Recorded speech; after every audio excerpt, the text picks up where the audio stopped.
Hi everyone, and welcome to KJ Mac Reviews. I am your host, Kelly McLaren.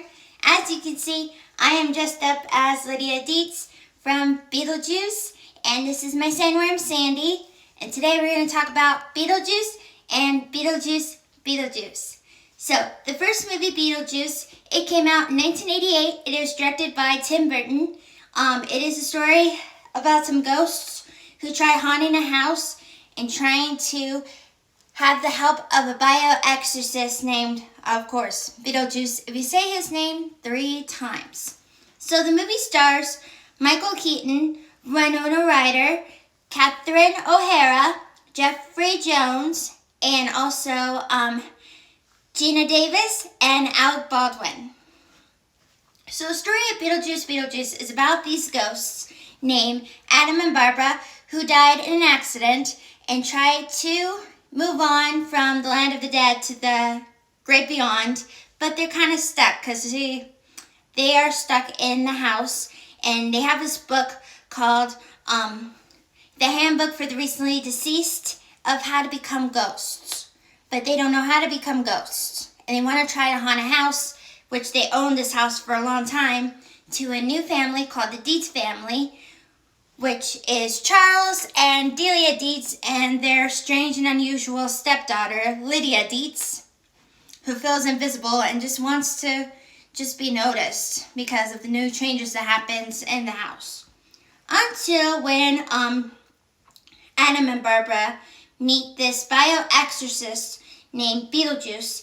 If you say his name 3 times, he will help make things happen. So Beetlejuice, Beetlejuice, Beetlejuice is what happens when you say his name 3 times.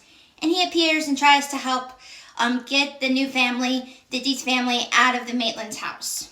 Well, that didn't go quite as planned.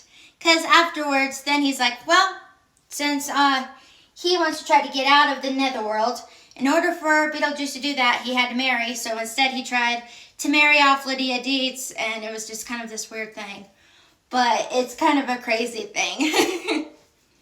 And now we go into decades later, when the first movie came out in 1988. Wait, no, 87. Sorry, not 88. It was 87. 1987. Now we go to more decades later to the new movie called Beetlejuice Beetlejuice, which came out last year in 2024. And it's this really quirky movie. Now you see Lydia Dietz many years later. She is now a mom, a single mom, trying to make her life better. And she owns this show called Ghost House because she's like now this medium psychic who can like sense when ghosts are in houses and stuff like that. Until she heard the news, the sad tragic news about the passing of her father, Charles Dietz. So her and her daughter now, Astrid, had to go back to Winter River to go help Delia Dietz with the funeral and just help with their father's funeral and stuff like that.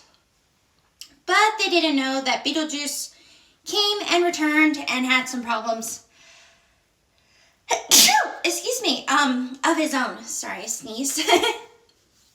So instead, down in the netherworld, noticed that Beetlejuice's first ex-wife, named Dolores, came back and wanted revenge and stuff.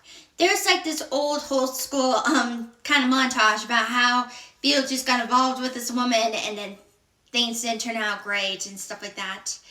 And then Lydia was also getting married. She moved on to marry a guy, I forgot his name, but things didn't work out for them because he turned out that he was manipulating her, gaslighting her, and just wanted her for money. So basically taking advantage of her, which, by the way, that's a total jerk of that. And, she cut ties with that guy and then had to go back again in order for Beetlejuice to help out with the whole ex-wife thing of his named Dolores. Lydia decided to marry her. Lydia decided to marry Beetlejuice again, but failed epically again. But that's basically what the synopsis of both Beetlejuice and Beetlejuice Beetlejuice is, basically. Got a little bit of fun facts. Did you know that it took them over a decade to make the second movie? The original idea for Beetlejuice Beetlejuice was they were going on a vacation to Hawaii, but it turned out it was a different scenario, so who knows, that might be Beetlejuice 3, so who knows, that might be the next next movie. In an interview, Winona said that she does want Beetlejuice and Lydia to be together, but, you know, the movie is like, nah, that won't happen. Also, did you know that, that Michael Keaton himself did all improvising for his lines for Beetlejuice? He didn't actually have a line, he just basically improvised it. That's really cool about method actors, how they can do that and improvise and do some cool stuff like that. It is a classic. Beetlejuice is amazing. Following with the music stylings of the late Harry Belafonte from Deo, the Banana Boat song, and also Jump in the Line, the Shake, Shake, Shake Sonora. There's that song too. And then within the break between the first Beetlejuice, there was also a little cartoon in the 80s that Tim Burton did, and it's called Beetlejuice, the animated series, and it's really cute because like him and Lydia, they are like having adventures in another world and stuff like that, and it's very interesting. It's quirky. It's a lot of fun to watch. If you were a kid in the 80s and 90s, you probably watched it.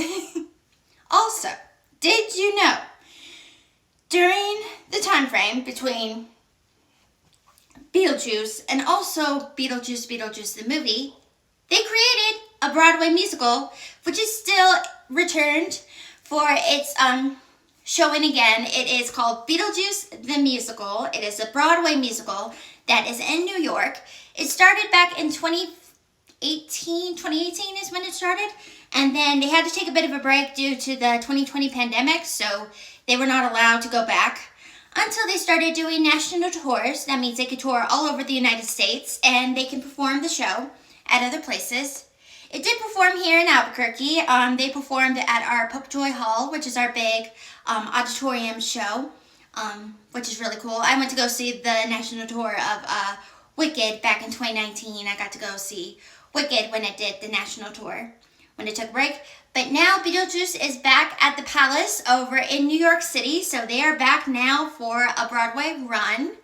So they're back on Broadway for a while. I think it's till like November or something. So if you're ever in New York, go check out Beetlejuice the Musical. It's really good. And the music of it is really good, but it's kind of like adding like an expansion. So if you see the movie, that's like, yeah, that's the movie. But if you want to make it into a Broadway musical, you kind of have to expand the story a bit. So with the story of the Broadway musical, they kind of added more details, like more about Lydia's mom, the funeral of her, and then like how Lydia wants to be noticed, the engagement between Delia and Charles Dietz, that's more in it. But you still see some little Easter egg references from the first movie of Beetlejuice. And so, yeah. Thank you guys so much for watching KJ Mac Reviews. Please like, comment, and subscribe. And I'll see you guys next time for Sweeney Todd, the Demon Barber of Fleet Street. That will be coming your way soon. So, say bye, Sandy. Bye.